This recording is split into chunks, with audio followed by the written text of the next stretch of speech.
C'est donc une excellente tour de contrôle pour se faire une idée des dynamiques à l'œuvre, et ce, quelles que soient les géographies. Bienvenue à toutes et à tous dans Tonalité InsurTech. Alors Tonalité InsurTech, c'est quoi? La première revue de presse audio en français qui décrypte toute l'actualité InsurTech. Au menu, un coup de projecteur sur les principales levées de fonds annoncées durant le mois écoulé. On revient également sur les actualités marquantes de la scène startup. Et puis c'est aussi l'occasion de parcourir les articles qui ont retenu notre attention pour décrypter ensemble les tendances à l'œuvre dans l'assurance. Allez, c'est parti pour 15 minutes d'InsurTech.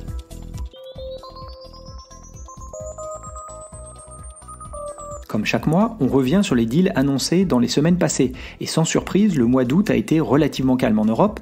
Je vous propose qu'on en profite pour jeter un œil plus largement sur l'état de l'InsurTech au niveau mondial, en se penchant sur le dernier rapport de FT Partners, une boutique M&A, qui a publié ses chiffres au cours de l'été. Pour ce qui est de la scène européenne tout d'abord, seulement 2 deals ont été annoncés au cours du mois. D'abord la startup Sure-In en Allemagne qui a annoncé avoir levé 4 millions d'euros. Le tour de table est réalisé auprès de plusieurs investisseurs, dont Pact VC, aux côtés des investisseurs historiques. On rappellera d'ailleurs que la startup est soutenue par Sequoia, un fonds réputé aux États-Unis, via son programme d'incubation ARC, c'est son nom. À cette occasion, la startup indique avoir dépassé les 1 million d'euros de primes et couvrir un peu plus de 1000 clients.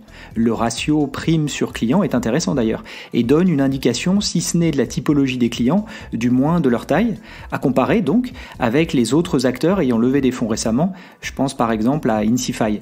D'ailleurs, j'en profite pour rappeler ce que fait Sure-In. Il s'agit d'une insurtech distribuant des polices d'assurance en ligne à destination des TPE-PME. Comme la plupart de ses concurrents, elle a un modèle de distribution direct, 100% digital évidemment. Le deuxième deal concerne Tuito, startup tchèque de l'assurance embarquée, qui a levé 1 million d'euros auprès de 2 VC locaux. Sa solution doit permettre à des sites de e-commerce de proposer de l'assurance dans les parcours d'achat.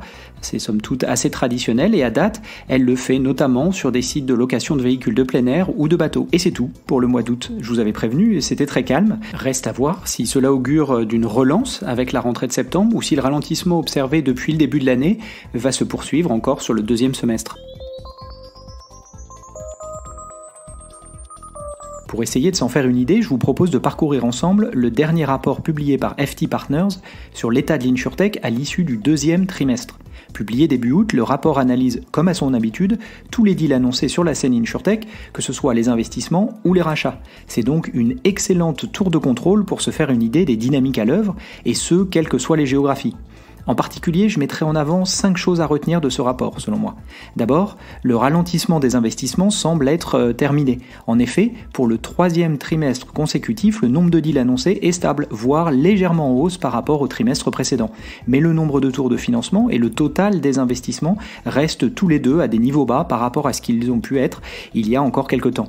Ensuite, les valorisations pour les startups les plus matures sont toujours mises à l'épreuve par le marché et si elles restent plutôt stables au stade d'amorçage, voire légèrement en hausse pour les séries A, elles sont en baisse ensuite, surtout au niveau des séries D et au-delà. Autre tendance, l'activité est à nouveau plus équilibrée entre les différents stades de maturité. Si les tours de financement en early stage représentent toujours un tiers de tous les deals, on est plus proche des niveaux de 2021 que ceux de l'année dernière. À noter surtout le retour des tickets intermédiaires de 10 à 25 millions de dollars qui atteignent un plus haut historique. Ensuite, il est à noter que les États-Unis ont tendance à être un peu plus actifs que les autres zones géographiques qui sont restées plus calmes. Bien que les niveaux ne soient pas encore revenus à ceux de l'année dernière, évidemment, même aux États-Unis, la chute est plus importante en Europe ou en Asie, et même le reste du monde s'en sort plutôt pas mal. Enfin, les corporate VC semblent avoir profité du marché et ont été très actifs. En effet, la part des deals incluant un CVC est même proche de son record absolu, à 45% de tous les deals annoncés sur le premier semestre. Et voilà pour ma sélection. Au-delà, vous pourriez être intéressé par l'analyse de la performance des insurtech publiques ou par l'évolution des fusions-acquisitions ou encore, à partir de la page 43, vous trouverez plusieurs analyses approfondies sur des startups insurtech que vous pourriez trouver utile de découvrir. Dans tous les cas, le rapport complet de 60 pages est à retrouver sur mon LinkedIn. C'est ainsi que s'achève ce numéro de Tonalité InsurTech qui se concentre désormais sur les chiffres et tendances en matière d'investissement. Pour aller plus loin, je vous invite à découvrir les autres épisodes parus ces dernières semaines dans lesquels je partage mes réflexions sur les derniers mouvements de marché, mon analyse des innovations récentes en matière d'assurance ou encore mes lectures d'articles sur des technologies qui vont impacter l'industrie. Pensez donc à vous abonner pour ne rien rater et si vous aimez le contenu, partagez-le évidemment avec vos collègues. À bientôt!